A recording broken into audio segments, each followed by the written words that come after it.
Welcome to another product feedback video. In this video we'll be looking at the Thermaltake V3 case. This is the black edition. It's targeted more at a value for money consumer looking for a very good case at a relatively cheap price.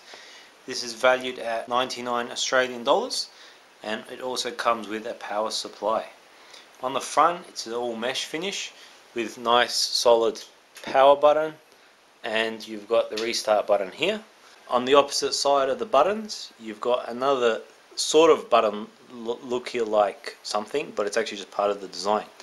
Along the front it's a glossy finish here for your floppy drive, or if you have anything small that you want to put in there, along with two USB ports, a microphone and headphone jack along the front. The side of the case, it has a small clear finish here so you can see through to your CPU as well as your fan, along with a meshed slot here. The top of the case gives facility for two 120mm fans, which are not included with the actual case. Inside the case you're provided with a 450 watt Thermaltake power supply along with an array of different cables and connections.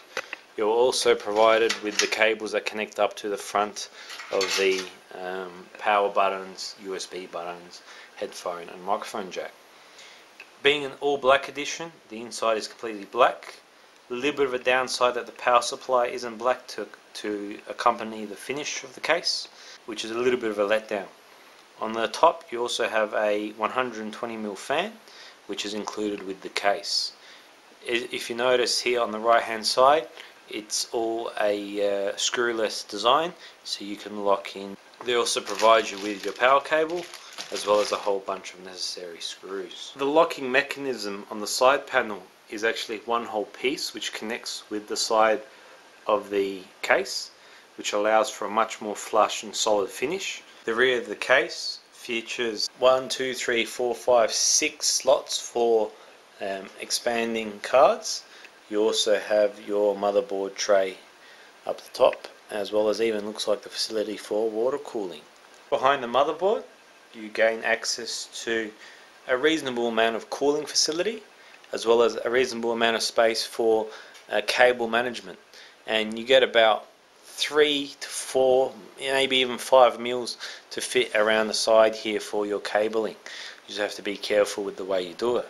The bottom of the case you get facility for another fan, as well as plenty of ventilation for air to flow through. The bottom legs are extremely solid and they don't feel cheap at all. Final opinion on the Thermaltake V3 Black Edition. This case is targeted to the consumer who's on a tight budget. I have purchased many cheap cases in my life for many customer builds, and I can definitely say that even at its $99 recommended retail price, I will be extremely glad to keep this on my desk. It provides you with an extremely solid build as well as an extremely well ventilated computer case. The buttons on the power and the restart are extremely solid, as well as the fact that you gain a 450 watt power supply, which is more than enough for general purpose use. So would I recommend it? If you're on a tight budget and you're looking for a good case, the Thermaltake V3 Black Edition is a very good choice. Don't forget to subscribe for all the latest product feedback videos and reviews.